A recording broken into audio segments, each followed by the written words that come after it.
Кара güzel. Bu Халыкара театр көнен билгеләп үтүне кайсы акыллы баш уйлап тапты икән? Ансын төгәлгенә әйтәлмем, ул билгеле дә түгел шикелле. Шулай да ЮНЕСКО тарафыннан Венада 1961 елда игълан ителүен генә әйтә алам. Кемнең башына килсә дә иң мөһиме бу бәйрәм инде театр әһелләре өчен генә түгел, барлык театр сөючеләр өчен дә, миллионланган тамашачылар өчен дә зур бәйрәмгә үрелде. Эй, бәдбәхетләр, кәфирләр, күрсәтер идем. Мин сезгә театрны.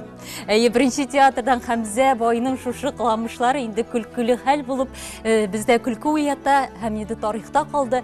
Без инде бүген иркенләп, җыелып, театр турында сөйләшә алабыз. Һәм Халыкара театр көненә республикабызның театр әһелләрен чакырдык.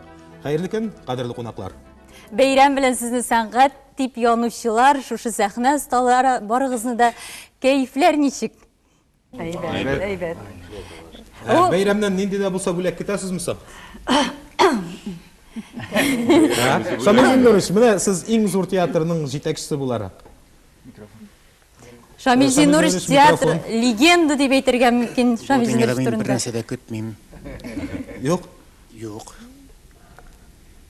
Бу бәйрәм уйлап чыгарылган, башта ул бөтенләй ясалма бәйрәм булгандыр. Бүгенге көндә ул безнең Татарстан күләмендә инде ул берничә ел дәвамында зурлап билгеләп үтелә һәм ул халкыбыз арасында популярлык казанды. Мен шуның белән мин бик шат, менә шуңа риза. Менә артистлардан да сорыйк әле. Венера ханым, менә театр көне сезнең өчен бәйрәмме ул, әллә инде гадәти генә көнме? Бәйрәм, ничек бәйрәм булмасын? Менә күпме монда без бит театрдан, бүтән театрдан килгән артистлар бит. Хуҗаларыбыз җыелган име.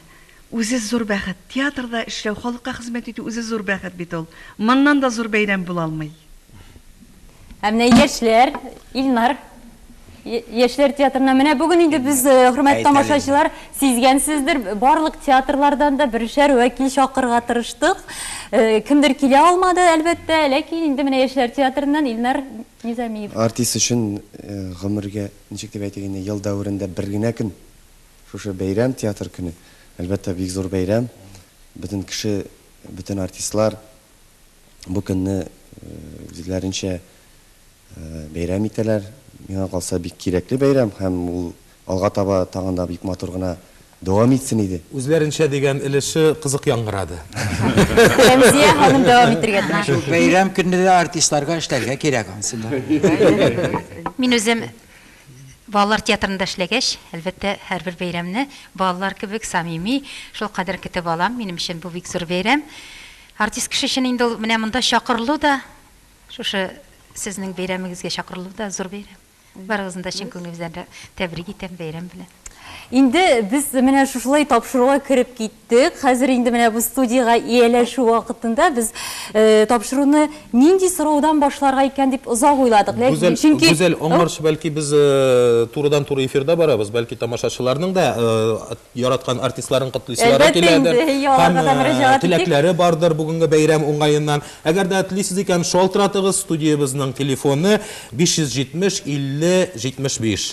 Чөнки театр инде ул тамашачы белән артист арасында бәйләнеш булганда гына барлыкка килә. Менә шушы бәйләнеш булсын иде бүген дә 570 50 75 дип тагын бер тапкыр кабатлыйбыз. Инде менә театр өлкәсендә соңгы вакытта вакыйгалар шул кадәр күп ки, хәтта без инде тапшыруыбызны нинди сораудан башларга икән дип озак кына башлаттык. Театр драматургиядан башлана, театрның төп нигезе драматургия дибез икән. Әйдәгез инде беренче чиратта без дә драматургия өлкәсендә булган вакыйгаларга мөрәҗәгать итик.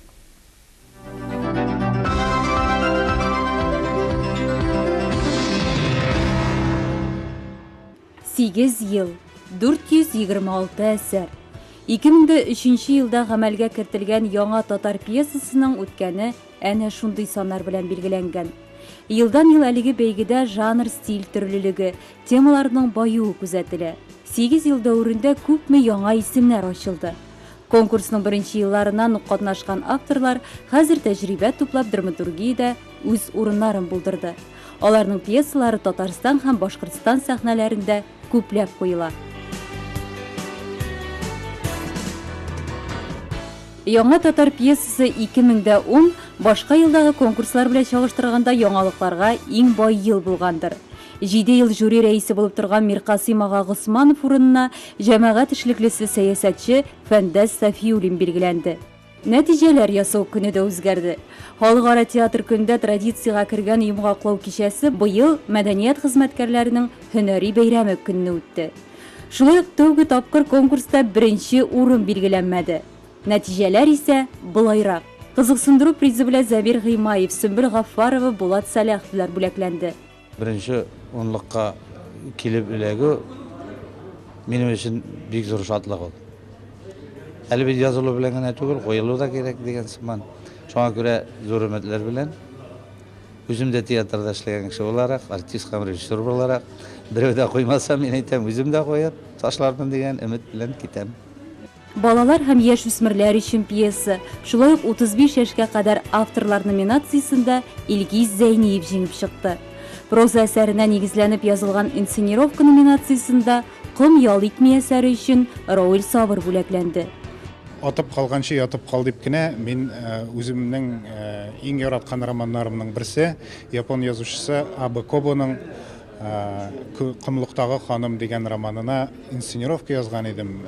Ул инсценировкага мин Кым ял итми дип исем куйдым һәм аның проза әсәренә нигезләнеп язылган инсценировкалар номинациясендә җиңүенә әлбәттә бик шат.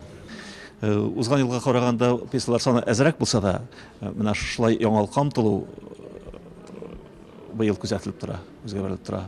Яңа номинация, ул проза әсәрләр белән сахналаштырылган инсценировка язу. Бу пьесаны укыганда мин, нигә икән бу менә инсценировка булды, менә шушындый дәрәҗәдәге драматургыбыз булсын ие безнең дигән уй килде. Шул мәгънәсендә шул хәтле көчле язылган инсценировка.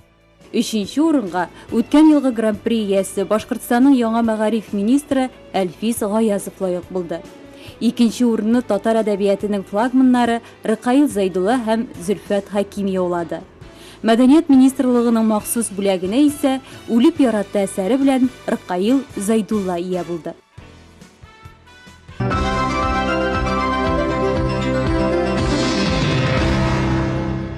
Менә шулай итеп 2003 елдан башланган көннән бирле яңа татар пьесасына бәяләр бирү бара иде безнең театр көнендә. Хәзер аның вакыты үзгәрде.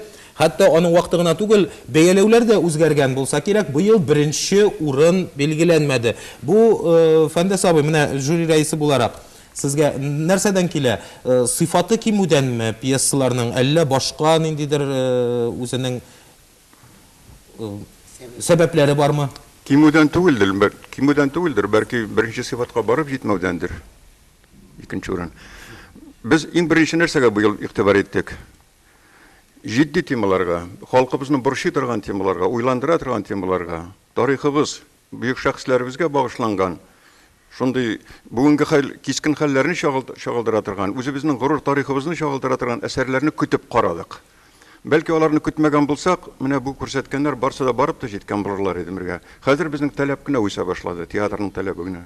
Сәбәп шул. Менә Ульян өлкәсеннән театр хезмәткәрләрен котлыйбыз дип көтеп торалар икән. Хөрмәтле кунаклар, инде бу турыда сөйләшүебезне дәвам итәрбез. Алло, исәмсез, хәерле көн. Тыңлыйбыз сезне. Алло, исәмсез. Исәмсез? Бу Ульян өлкәсеннән иде. Ай-ай-ай. Без Фәрит Бикшентеевны шулай ук Камал театры актерларын кутламак итәбез зур бәйрәм белән.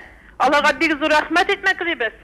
Аннан соң Ульяновскида аларны көтеп калабыз. Бер дә Ульяновскига килгәннәре юк. Аларны бит көтәләр барсы да.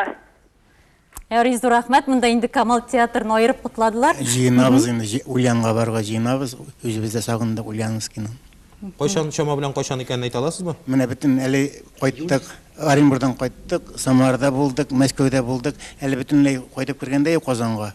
Ләкин Ульяновский бару безнең инде тәгаенләнгән, планлаштырып торабыз. Хәбәр итәрбез. Менә Оренбургларда нәрсәдер дип ниндидер сорау белән мөрәҗәгать итәләр икән. Алло, исәмсез? Хәерле көн.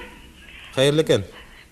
Исәмсез? Күптән түгел Оренбургта Камал театры артистлары булып китте. Безгә шушы зур бәйрәм өчен рәхмәт үзләренә. Фәрит Бикшентеев гафу итсен, но ул гениальный режиссер. Моның өчен гафу итәргә кирәкми. Аның йөрәк Гафу итәм сезне. күзләрендә чагыла. Allah Teala onun yankının söndürmesini de ömrü boyuna. Şamil abiga rahmet. Eğer Şamil abi eğer şuşu spektakllerini bunlarga yetkeri edip kaldırmasak diviziga düşürüp bu bir zor günah bulur idi.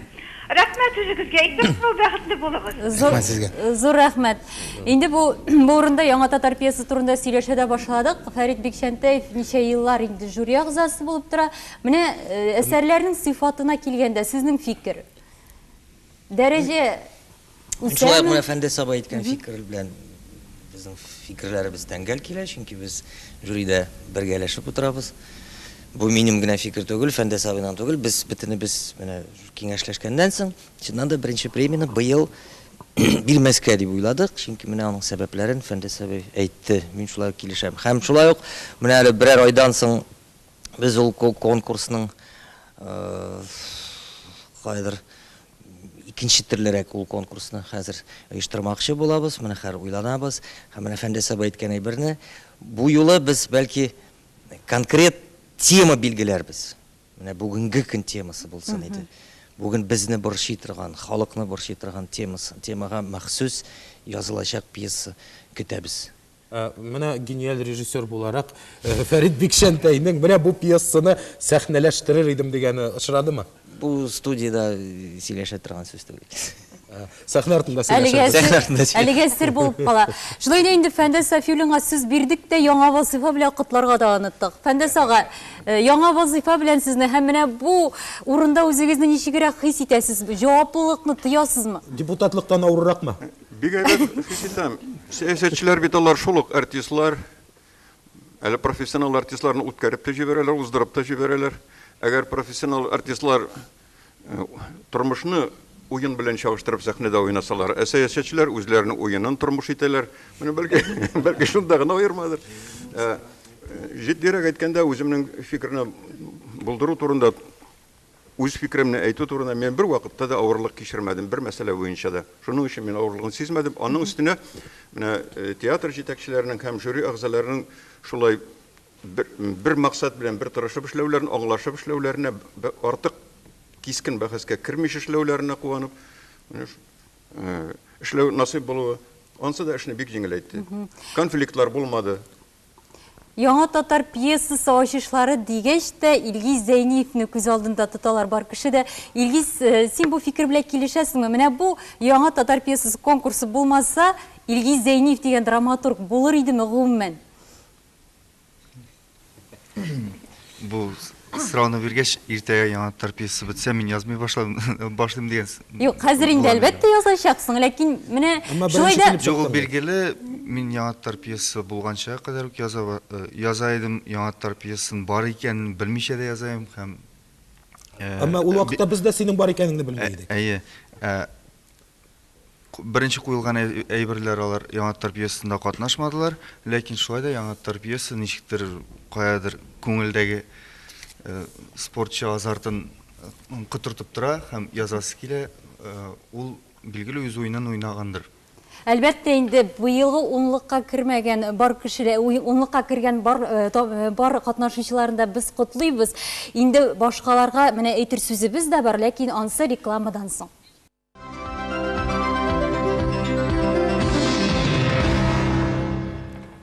Бүтін дөнья театр. Бүген бу сүзләр айруча тантаналы һәм башка мәгънәдә яңгырый кебек. Һәм инде тамашачыларның төрле өлкәләрдән шалтыратуы да моны избатлый. Димәк, чыннан да театр көне беркемне дә битараф калдырмый дигән сүз. Һәм безгә тагын да Новгородтан шалтыраталар дип әйтәләр. Түбән Новгородтан. Алло, исәмсез? Тыңлыйбыз сезне. Исәмсез, тыңлыйбыз сезне. Нижний Новгородтан звонит итәм. Аңладык. Бик яхшы. Сезне артистканы белән барыгызны да котлыйм, саулык, сәламәтлек, зур уңышлар телим. Вот без инде Горькийда торабыз бик давно, Нижний Новгородта. Татарлар бик тә күп. Сез бит әйтәсез, Ульяновскида да булдык, Саранскида, Мәскәүдә дә булдык. Горькийда бер качанда булганыгыз юк Нижний Новгородта. Мәскәүгә узып китәсез. Бик күп татарлар тора. Безгә дә килегез кунакка. Зур рәхмәт, зур рәхмәт. Иншалла театрларыбыз күп, кайсы да булса барып чыгар әле. Әмма гүзәл, без монда реклама карап утырган арада студиябызда менә бу чәчәкләр пәйдалыкка килде. Син аны кемгә дип уйлыйсың? Пәйда булды шул. Бүген котлаулар чыннан да бик күп булачак дидек. Театр көне белән котладык, яңа вазифа белән котладык. Һәм инде әле Бу без чәчәкләр, бу Наил чәчәкләр. Шәйхетдиновның күптән түгел генә 70 яшьлек олуг юбилее булган иде. Наилабыз сезгә яңадан яңа иҗади уңышлар һәм инде әлбәттә сәламәтлек, гаилә бәхете теләп менә шушы чәчәкләрне тапшырабыз. Бик зур рәхмәт сезгә.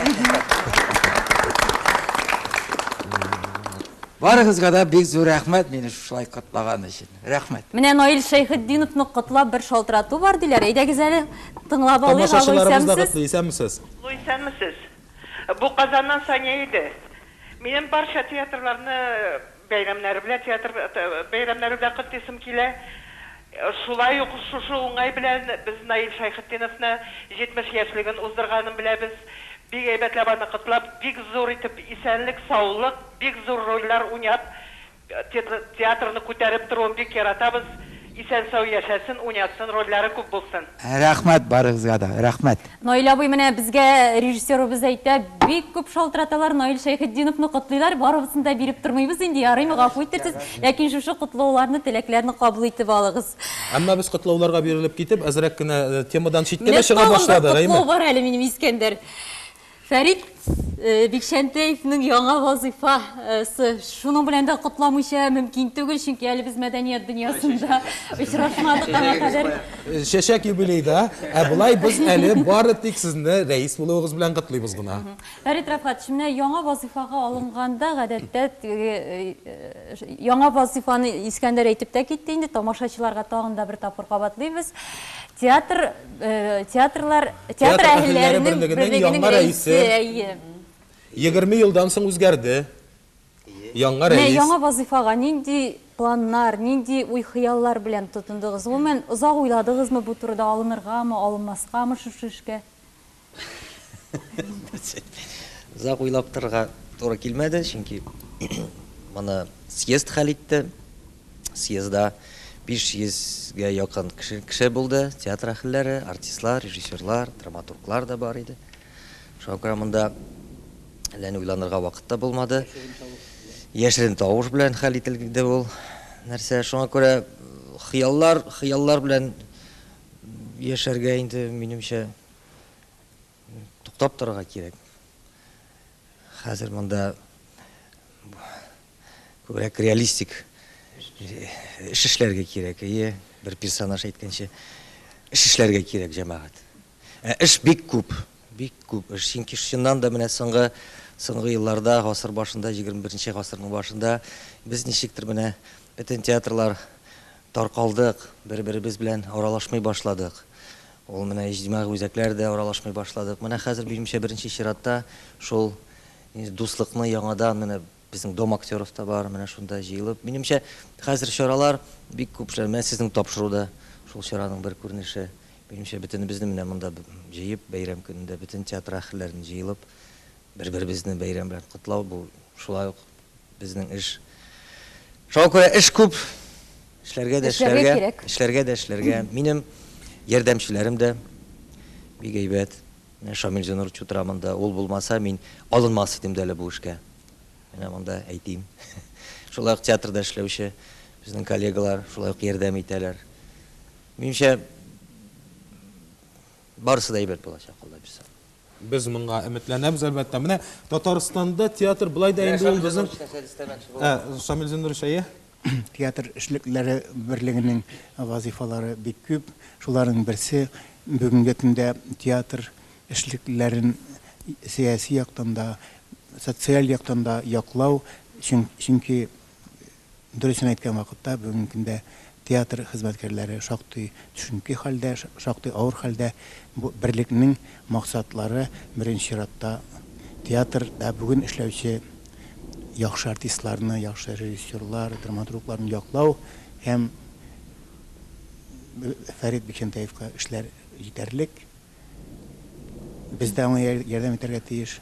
Бүгенге менә театр, халыкара театр көнендә бу проблеманы китереп чыгару бик дөрес. Бу максатлар барысы да шыңга ашсыннар иде. Әмма мөхтәрәм җәмәгать безгә тагын шалтыраталар. Татар халкы театрсыз яши алмый инде ул. Алло, тыңлыйбыз сезне. Алло. Алло. Әйе, тыңлыйбыз сезне. Хәерле көннәр сезгә. Иң беренче чиратта барыгызда шушы бәйрәм белән чын күңелдән тәбрик килә. Һәм икенче сүзем шул. Мин үзем татар теле укытучысы Хафизова Фәрхинур, Түбән Ислам урта мәктәбендә татар теле укытам. Безнең рус мәктәбе менә 92 елларда рус балалары татар теле өйрәнә башлагач, бер проблема килеп чыкты. Бик теләп йөри башладылар бит балалар беренче елларда. Минем иң теләгем сез булыгыз Камал театры артистлары. Мин укучыларымны сезнең спектакльгә алып бери башладым. Зәңгәр шәһәр спектаклен карадык. Беренче театрны кассетлар аша карадык. Беләсезме? Теләгем шул. Минем балаларымда, рус балаларымда да татар теленә кызыксыну уятуда сезнең ролегез бик зур булды. Шул кадәр яратып, аннан соң үзләре дә Зәңгәр шәһәр спектакльнән үзекләрне куйдык. Шулай ук беренче театр спектаклен куйдык. Башка авылларга бардык. Ышанмадылар хәтта рус балалары шундый яратып үз сәләтләре белән катнашканнарына. Рәхмәт әйтәм. Зур рәхмәт сезгә. Ул безгә үзенең теләкләре белән, костюмнары белән ярдәм итте. Рәизә барка зур рәхмәт әйтәсем килә. Гомумән теләгем шул. Укытучылар, татар укытучылары, иреннәрегез, бирегез спектакльләргә. Минем иң юанычым шул булды, рус балалары Зәңгәр шәһәр спектаклен тәрҗемәсез карадылар.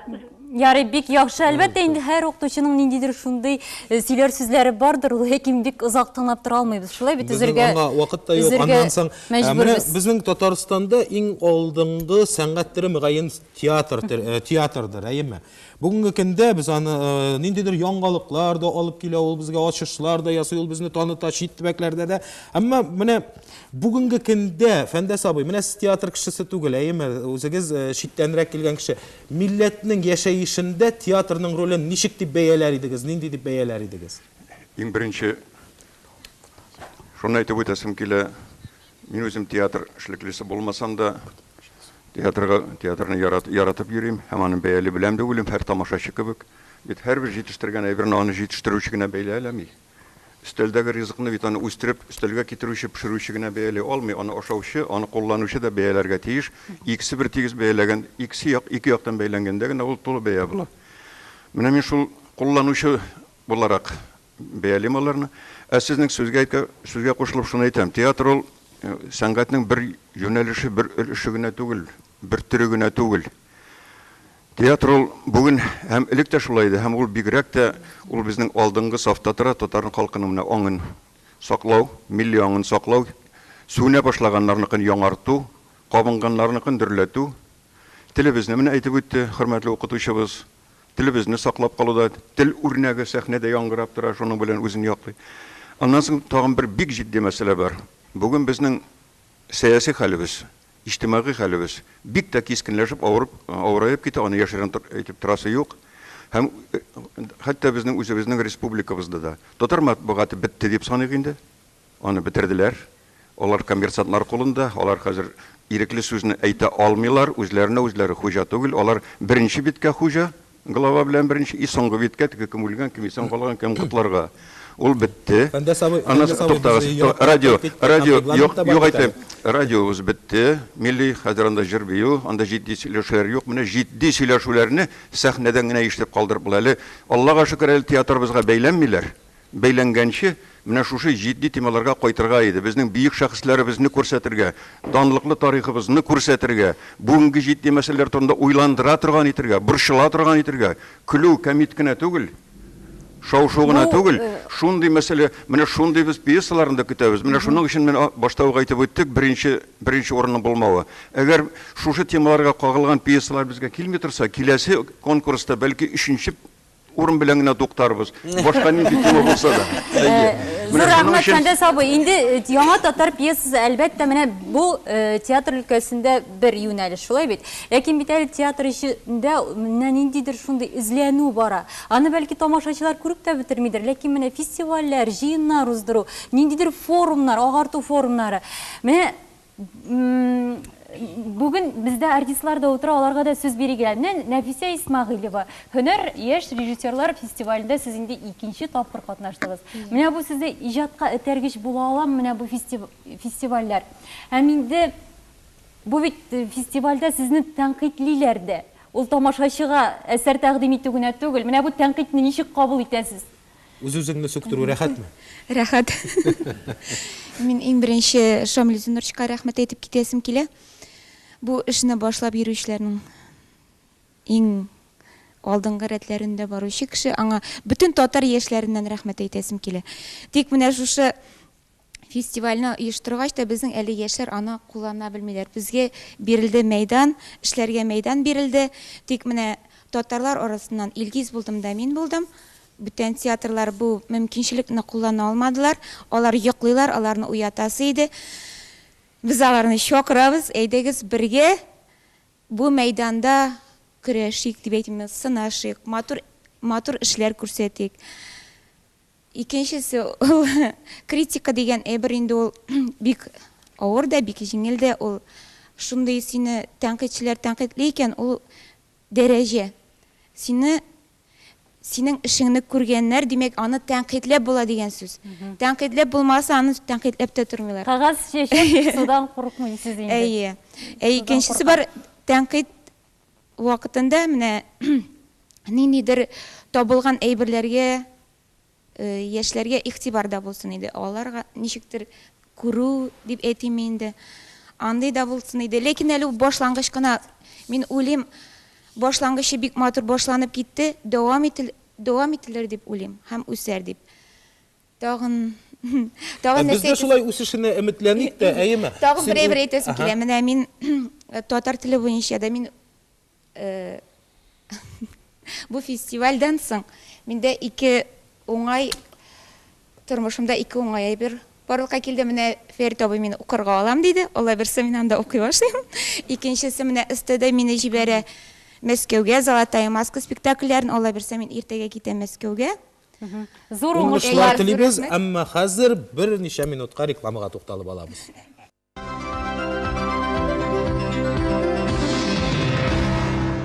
Мәдәният дөньясында тапшыру турыдан-туры эфирда бара. Хөрмәтле тамашачылар, сезнең белән бәйләнеш бар, элемтә бар. Бик яхшы инде яраткан артистларыгызны, режиссерларыгызны, рәссам, бутафор һәм башка театр хезмәткәрләрен котлый аласыз. Шалтыратыгыз инде менә Башкортстаннан Искәндәр безгә шалтыраталар диләр. Соңгы арада безне башкортстаннар бик яратып карый һәм инде театрларыбыз белән дә бик кызыксына. Әйдәгез, кабул итик. Алло, тыңлыйбыз сезне. Алло. Башкортстан. Алло, сез эфирда исәмсез? Алло. Алло. Әйе, исәмсез. Тыңлыйбыз. Мөмкин бик яхшы ишетәбез сезне. Исәнмесез? Бу Башкортстаннан мин дә Гәрәева Наилә бер айда бер ай алында яшим. Барлык театр әһелләрен, Татарстанның театр әһелләрен матур бәйрәмегез белән чын күңелдән кайнар котлыйбыз.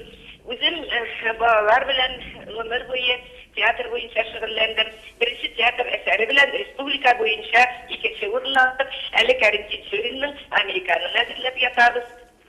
Сезгә зур тазалыклар, шатлыклар, озын гомерләр телибез. Үземнең шигыремне сезгә бүләк итәсем килә. Дәртләндерә, уйландыра сәхнә ул. Күңелләрне җилкендерә сәхнә ул. Җанга сихәт, күңелгә нур сисә ул. Кешелекне алга илтә сәхнә ул. Зур рәхмәт сезгә. Таза улыгыз, зур уңышлар китерегез. Рәхмәт шалтыратыгызга. Менә безнең таңы хөрмәтле бер актрисабыз Рауза Хәйретдинова шалтыраталар диләр. Әйдәгез әле кабул итеп алыйк. Рауза апа, исәмсез? Исәмсез. Алло. Әйе, исәмсез, ишетәбез сезне. Исәмсез. Мин бүген театр көне белән үз тормышларын театр сәхнәсенә багышлаган сәхнәдәшләремне чын күңелемнән тәбрик итәсем килә. Чөнки мин үз хезмәтемне 60 ел гомремне бирдем шушы эшемә, яраткан хезмәтемә. Менә сезгә дә шундый озын иҗат гомерләре телим сезгә. Бу Рауза апа Хәйретдинова була. Рәхмәт, Рауза апа. Бәйрәм белән сезне дә, бәйрәм белән. Без менә сөйләшәбез беренче рәт белән, алдагы белән Казан театрлары белән күбрәк сөйләшәбез, әйме үзебезнекеләр белән. Түбән Кама театры ул безнең булай да еракта урнашкан инде, Кама ягында ул. Менә монда да артка гына кереп утырган да Рәис Галиев кашып кына утыра. Бүгенге театр бәйрәмендә Түбән Кама театры ни хәлдә анда? Ничек бәйрәм итәргә җыена идегез? Иң беренче бәйрәм белән барыгызны. Түбән Кама драма театры бүгенге көндә ялкынланып иҗат итә. Без инде менә Анатолий Иванов әсәре буенча рус классик Анатолий Ивановның «На этой грешной земле» дигән әсәрен менә инсценировать итеп инде, аны инде гөнаһлы мәхәббәт өрәге дип куйдык. Менә шул трагедиясендә ялкынланып иҗат итеп ятабыз инде. Сәлам әйтергә куштылар барыгызга да. Менә шул бездә. Андан соң инде Чаллы театрыннан Рафик Каюмов та әле инде Чаллылар тиздән гастрольләргә киләсе бар. Тагын да сөйләшербез дип утыра, өндәшми. Әлбәттә, бик зур рәхмәт. Мин дә шулай ук театрга барлык кагылышы булган барлык кешеләрендә шушы күркәм бәйрәм белән котлыйм. Барысына да исәнлек, саулык телим. Әлбәттә, без дә иҗат итеп ятабыз үзебезчә. Һәм менә Фәрит Рәфкатович әйтеп киткәнчә, менә бу яхшы алым. Театрлар менә шулай бер-берсенә күзгә күз карашып сөйләшкән вакытта, аралашкан вакытта бездә безнең театр сәнгатендә алга үсеш булырдыр уйлыйм. Һәм әлбәттә бездә әле күптән түгелгән Рауль Сабырның «Сигезле бию» исемле әсәрен сәхнәгә менгердек. Аны теләкләре булган Казан кешеләре менә әле Кәрим Төнчерин театрында карый алалар. Без 6 апрельдә анда булачакбыз. Шуңа күрә мин нәрсә әйтәм? Без инде башка халыкка бәйрәм ясыйбыз икән. Бүген бәйрәмнәрнең бәйрәме, бәйрәм белән барыгызда, бәйрәм белән. Менә үткән елны театр көне уңайыннан без Камал театры белән генә җыелган идек һәм анда шундый тәкъдим белән чыктылар. Менә шушы 27 март көне чыннан да бөтен театр әһелләре белән җыелып үткәрергә кирәк. Әле инде оештыручылар шушы тәкъдимне ишеттеләр. Әле инде бу идея менә күптән күңелләрендә йөргән быел безнең бит әле тантана турында сөйләшмәдек. Тантана дигән зур чара булачак бүген Камал театрында. Менә шулай да нәрсәләр көтәсез бүгенге кичтән? Мин әйтеп китим әле. Артистлар әйе. Шуннан да бүген икеләтә бәйрәм. Барыгызны да бәйрәм белән коллегалар. Тагын бер тапкыр. Тагын бер тапкыр. Күп тапкыр әйтсәк тә бу начар булмас. Менә тантана дигәчтән без инде Кама Орягы театрлары һәрберсе дә сөенеп килгәндә дип уйлыйм. Бу тантана безнең өчен ачылмаган, тирәндә яшереп яткан сер шикелле тоела. Чөнки без әле беренче тапкыр нәрсә булыр анда, ничек булыр, шу хәтта кызыксыну көчле. Менә бүгенге кичтә без шу хәтта көтеп алабыз. Башланган икән бу чара име. Шушы чаралар матур булып тагында, чыннан да тантаналы төстә булып име. Дөрес итеп инде Казанда безнең бит инде жюри әгъзаларыбыз. Без менә Кама Орягы театрларында менә истә тотып име. Һәрберебезне шулай чакырып, һәр елны шулай дәвамлы төстә матур булып, чыннан да тантаналы төстә булып, тантана булып калсын дигән теләктә калам мин. Наилә абый, менә бу бәйрәмнәр гомумән сезгә март бәйрәмнәрсенә бәйрәмнәр алып килә. Менә бу тантанага барасызмы бүген? Инде бәйрәм итә арыдыгыз дип әйтмәкче буласызмы? Барам Аллаһ бирсә. Чөнки без монда Алла бирсә бөтен театрларның ахирләрен күрәчәкбез. Алар белән без булай да бик аралашмыйбыз. Ну анда без бер-беребезне без ерактан беләбез. Очрашкач кычаклашып күрешәбез. Менә булай бөтенебез бергә җыела торган тантана булганы юк әле. Мин шул тантанада бөтен иптәшләремне күрермен дип шатланып барачакмын Алла бирсә. Чөнки безнең бит менә татарда мондый бәйрәм юк иде. Татар артистлары бергә җыелышып теге Нәүрүздәдер, каян тагында каядыр очрашып алалар иде. Менә бу тантана хәзер инде Рустам алтын битлектер, тагын ниндидер бәйрәмнәр бар бит инде. Бездә менә бездә беренче тапкыр моның идеясы каян килеп чыкты соң менә моны Фәрит Рәфкатович? Башлап йөрүчеләргә җиңел түгел, чөнки ул идея белән biz күптән шашып җирдек. Шуннан да ничә ел дәвамында анда Радик Бариев бик актив җирде. Нияз Игламов аннары кушылды. Кадр аннары менә Зилә Рәхимиян янына барып кирип, без ниһаять Зилә Рәхимиянны менә шулай ук безне хуплап алды, ул безнең фикерләребезне һәм ниһаять менә быел мин үземне андый сүзне сирәк әйтәләр, бәхетле бүген. Ниндидер менә йөрәгемдә, күңелемдә шатлык урнашты. Чыннан да, чөнки бу кирәк иде, бу кирәк. Чөнки булай гына без чыннан да менә шуннан башланды тапшыру 27 март театр көне. Дөресен әйткәндә без аны әллә ни Сизмейдік те. Яңа татар пьесасы. Чөнки халыкара булгач, без үзебезнең инде кайнашкач, без Нәүрүзе бездә барында 22 декабрь театрының туган татар театрының туган көне. Бу республикада менә безнең 14 театр, бүген 14 театрның вәкилләре бүген җыелып, күбрәк анда дәүләтнеке булмаганнар бар. Шулай менә. 14 ул дәүләт театрлары. Бу сценарист булгач. Мин бит белмим, мин үзем дә менә барып мастера. Шунда бик матур, аның сәхнәсе дә бик, аның бизәлешләре дә бик, гел үзгә, аның режиссеры да бик талантлы. Монда мәдәният министрлыгының чыннан да ярдәме зур булды. Бу бүгенге бәйрәм әле беренче тапкыр, менә мин бүген шатланып китәм, бүген нәрсә булыр икән кич белән дип матур бәйрәм. Аның бит төп максаты менә бу һөнәргә, мин аны барыбер һөнәр дип атыйм. Актерлык сталыгы. Менә шуңа тагын бер мәртәбә тамашачыны әйтмим, җитәкчеләребезне тагын бер мәртәбә игътибар белән карасыннар. Чөнки безнең эш, артистларның эше, чөнки менә да әйтәләр, драматургиядан башлана, шулайдыр, драматургиясыз театр була. Була. Монысы бәхәсле тема, бәхәсле тема, ярар. Ләкин артистсыз менә точно булмый. Артист булмаса, бернинди театрда була алмый. Бернәрсә, драматургия да кирәкми, режиссура да кирәкми, утлары да кирәкми, бернәрсә кирәкми.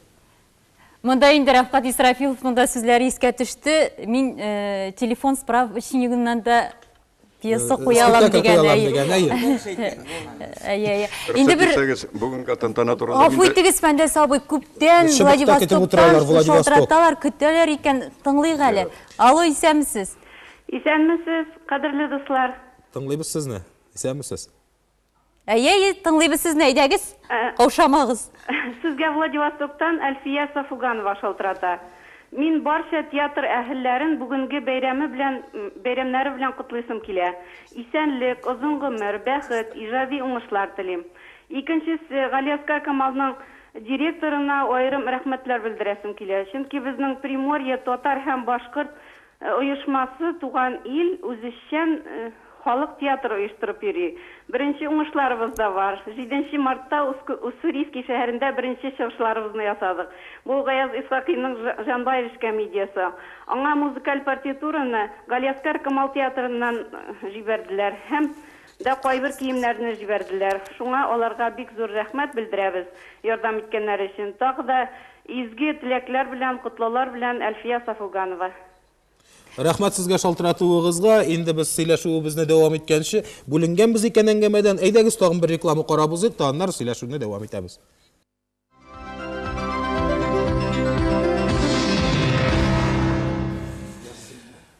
Менә бу тантана турында без сөйләшә башладык, әйеме? Менә тантана турында тамашачыга тәфсилләбрәк аңлатып узыйк әле, Илгиз. Менә нәрсә ул тантана гомумән?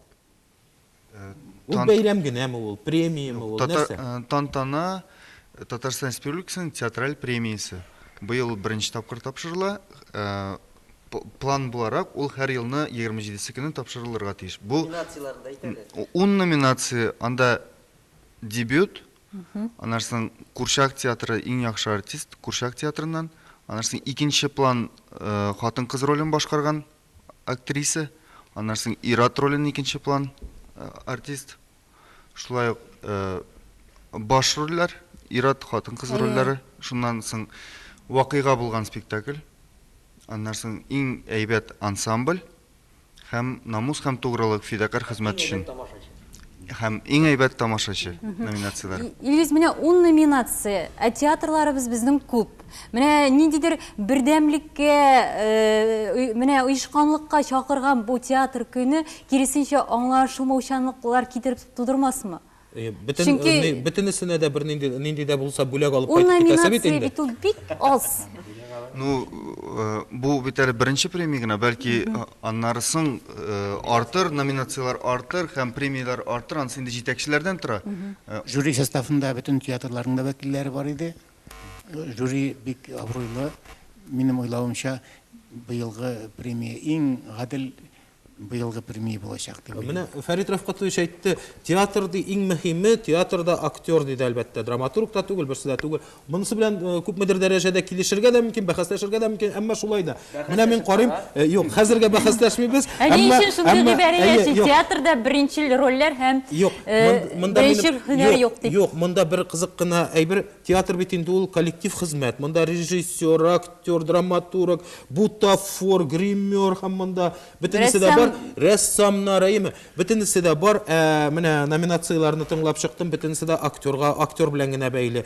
Театр көне, театр бәйрәмендә бәлки тантананы киңәйтергә, аларга да ниндидер номинациялар кирәк. Рөхсәт итегез, шушы турыда бер-ике сүз итәргә, тантана турында. Бүгенгесе турында әйтеп тормыйм, кытладык. Әмәле кытлаучылар булыр, мин алдагы тантана турында. Хәзерге заманда дөнья уртаклашып килгәндә, берләшеп килгәндә, глобализация диләр. Арылдагы һәр халыкның исән калу мөмкинлеге бар. Кичкенә халыкмы, зур халыкмы, ул экономиканың санына бәйләнмәгән, күпме кырыш кыя, күпме будай үстерә ансына бәйләнмәгән. Әгәр халыкның үсешендә культура, сәнгать, әхлак, мәгариф бер-ике адым экономикадан алда була икән, ул халык исән кала ала. Әгәр игътибар киресенчә була икән, ул халыкның киләчәге юк. Менә шуның өчен минем өметем киләчәккә, киләчәк тантанага. Безнең театрларыбызга, дәүләтебезнең мөнәсәбәте, аңарга юнәлтелгән финанс ярдәмнәр, таянышлар, артистларның эш хакы, безнең хоккей, футбол командаларының ким булмасын иде. Менә без шуны тантана итсәк идек киләсендә. Мин шуны тантана өмет итәм, шуны белән хыялланам, бу минем. Шунсы кызык, безнең һәрбер мәдәният дөньясында тапшыру шушы сүзләр белән тамамлана. Юк, һәм бигрәк тә депутатлар булганда, Туфанов, Фәндәсов булганда бу шулай. Нәгъләгә бик әйтте, русча әйтте, хотя бы бер хоккеист бәясен бер театрга бирсәләр дә, театрлар исән булыр иде. Бөтенебезгә җитә. Илгиз әйе, Искәндәр абыйның соравы җавапсызрак калды. Әйе, бу мәсьәләдә менә бутафорлар, рәссамнар мәсьәләсен. Безнең республикада менә бар бит Дамир Сираҗиев премиясе бар. Ул күбрәк режиссурага, шулай актерларга, ләкин төп аның барлык күп нигә күбрәк режиссура. Әйе. Ул драматургларга да драматургларның бар яңа тәрбиясе. Бөтен әлегәчә бөтен республикаларда булган премия, актерлар премиясе бездә юк иде. Менә хәзер инде булачак. Бүген кичтән башлап. Хөрмәтле кунаклар, әйдәгез тагын да бер шалтыратуны кабул итик. Әле бик ерактан Ханты-Мансийскидан шалтыраталар икән. Алло, исәнмесез? Исәнмесез. Исәнмесез? Тыңлыйбыз сезне. Biz яшьтән үк Казандан чыгып киткәнек, сезнең театрлар белән үстек без. Хәзер инде 45 ел буе менә шу чит җирләрдә яшибез. Безнең шәһәр ерак булганга күрә, безгә театрлар килә алмыйлар. Менә минем бер мөрәҗәгатем бар иде. Шушы чит илләрнең киноларын күрсәткәнче безгә хотя бы атнага бер тапкыр татар спектакльләрен күрсәтсәләр, без бик шат булыр идек. Сезне бәйрәмегез белән, сезнең бүгенге тантаналыгыз күңелле булсын. Сезгә барыгызга тазалык, саулык. Рәхмәт. Нәкъ менә бу атнадан башлап безнең Яңа гасыр каналында әзрәк үзгәрешләр, инде мәдәният тәме яңа вакытта чыга һәм инде кичен спектакльләрдә күрә аласыз, хөрмәтле тамашачылар. Шунсы кызык, 27 мартта бүген театр дигән яңа канал ачыла икән. Сез ишеттегезме ул турыда? Менә бәлки инде карарга мөмкинлек тә булыр. Бу инде үзәк каналларда булачак, бәлки инде бар кеше дә карый алмыйдыр аны. Ләкин бу урыс телендә. Менә монда безнең татар театрлары да чыксын иде. Шулай бит, аның спектакльләрендә менә шушы үзәк каналлардан күргә язсын иде. Чыгарсыннар иде, әйе, әлбәттә инде. Мондый мөмкинлекне әгәр дә без сорасак, мөмкинлек буладыр да, ул нигә аны алай гына калдырырга. Мәсәлән, сорап алмыйлар, ирекне сорап алмыйлар. Үзебездә андый канал. Фәрит Рафкатович, микрофонны кулыгызга тотсагыз, иллә дә шәп булыр иде. Шуңа күрә үзебездә андый канал ачтырырга кирәк. Аерым культура каналы булсын иде менә, татар мәдәният каналы. Безнең халыкта театр сәнгатенә игътибар. Театр сәнгате генә түгел. Бездә андый канал булган очракта ул иң популяр канал була алыр иде.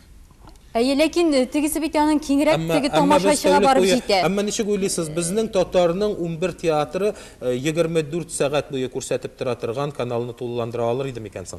Монда спектакльләр күрсәтү генә Монда түгел бит бит. тапшырулар да булачак, интервьюлар һәм Театрларның да күрсәтелә. Без инде айрым тапшыру. Тапшыру турында айрым тапшыру темасына кирип киттек бит без. Бөтенләй яңа икенче темага Син борылдык. башладың, син үзең башладың. Хыял белән яшәргә тиеш бит. Сәнгать кешесе хыял белән яшәмәсә, аның бер нинди иҗаты да бармы яшәр? Аның тапшыруга кагылышлы бер генә сүз тантана, менә шушы театраль премиясын бүген Яңа гасыр каналында төшерәчәк. Кем карый алмый 9 апрель көнне шимбә кич карый алачак. Шулай бит. Әйе, рәхим итегез. Инде программадан төгәл вакытын карарсыз, хөрмәтле тамашачылар. Инде бүген театр турында, гомум театр турында сөйләшә башлаганбыз икән. Татар театры бүген нинди халәттә? Менә актерлар үзләре эштән, әлбәттә читтән менә Фәндәс абый үзенең фикерләрен әйтте. Менә Рәмзия ханым, сез ничек уйлыйсыз? Татар театры бүген нинди халәттә? Ничек йомгаклау сүзе булсын иде? Менә мин үзебезнең театрдан алып әйтәм инде. Менә минем бик каты йөрәгем әрни. Без үзебезнең театрда татар спектакльләрен уйный алмаганыбызга. Аена бер мәртәбә спектакль уйныйбыз без. Ни өчендер татар тамашачылары җыя алмыйлар. Менә шул. Минем дә стационарда, җылы театрда һәр көнне татарча спектакль уйныйсым килә. Авылларда йөреп түгел инде. Авылларга йөреп әлбәттә кирәк. Менә минем шундый авырту. Аңлашылды, зур рәхмәт, Илнар. Менә мин Фәндәс абый белән тулысынча килешәм. Без бит тамашачыны тәрбияләргә тиеш. Шуннан да менә безнең театрда нәни балаларга да, укучыларга да, яшүсмерләргә дә, өлкәннәргә дә менә спектакльләр куела. Без аларны рәхәтләнеп уйныйбыз, татарча, һәм балалар килә, һәм шуңа шатланып туя алмыйбыз. Килгәндә барып та уйныйбыз. Без аннан ясынып тормыйбыз. Менә шуны әйтәсебез килә, әгәр дә милләтне, телне саклап каласыбыз килә икән, безнең дәүләт тарафыннан театрларга игътибарны бик зурдан кирәк, театрга игътибар. Наил абый, менә сез бүген өмет белән карыйсызмы театрның киләчәгенә? Ансы өмет белән карыйбыз инде без. Ләкин менә истәгеләр дә әзрәк уйлашыннар. Чөнки менә спектакль бетә. Biz артистларга инде машиналар бар. Тамашачыга бер нинди автобус юк иләренә кайтыр өчен. Сәгать 9-дан соң, 10-лардан соң уже бетә. Элек 2-гә кадәр йөридер Совет заманында. Хәзер менә 9-да бетә. Тамашачы ничек? Бу да тамашачыны кашыра театрга. Кашыра гына түгел, китерми. Бөтенләй китерми. Шуңа күрә аларын да уйласыннар. Театрга өмет белән карыйсызмы дигәндән, өмет белән булмасабыз, без шул яшькә кадәр эшләп тә йөрмибез инде. Зур рәхмәт. Шулай булгач, мин дә әйтәсем килә, театр үзегенә театр була алмыйдыр инде. Театр ул халык белән, ул халыкның үсеш дәрәҗәсен күрсәтә торган бер органдыр. Шуның өчен безгә театрлар үссен өчен халык белән бергә булырга кирәк, һәм халыкка да театрга йөрергә мөмкинлекләр тудырырга кирәк. Менә безнең бик аз гына вакытыбыз калды. Шамил Зинурович, йомгаклап, менә шушы бөтен тапшыруны да, менә әйтелгән фикерләрен дә йомгакласагыз иде. Бүген халыкара театр көне дибез, һәм бер-беребезне тәбрик итәбез. Бүген иртәдән бирле безнең өчен ниндидер үзенә күрә бер вакыйга. Бүген театрда зур бәйрәм үткәрелә, беренче тапкыр ул Мәдәният министрлыгы дәрәҗәсендә үткәрелә, ләкин әле бу гына бик аз. Ел барышында республикада иҗтимагый тормыш кайнап тора. Укытучылар көнне үткәрелә, врачлар көннәре үткәрелә, анда президентлар килә, ләкин безнең дә театр эшлекләре көнендә республика җитәкчелегеннән игътибар сорыйбыз. Безнең профессиябез бик мөһим. Ул турыда менә бүген ул турыда сүз булды. Без халыкка хезмәт итәбез. Ләкин театр бүген көндә ярдәмгә бик мохтаҗ театр сәнгате. Бүген кич белән театрда бәйрәм, игътибар итегез. Камал театрында беренче тапкыр республика театр бәйрәме үткәрелә. Әлбәттә, инде шушы бәйрәмдә бүтән театр әһелләренең җыела алуы тагын бер тапкыр шатлык дибез.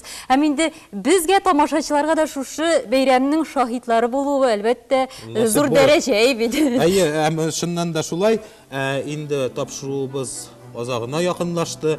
Без барча студияда утырган кунакларыбызны, барча республиканың театр әһелләрен бу бәйрәм белән котлыйбыз. Исәнлек, саулык, иминлек һәм иҗади уңышлар сезгә.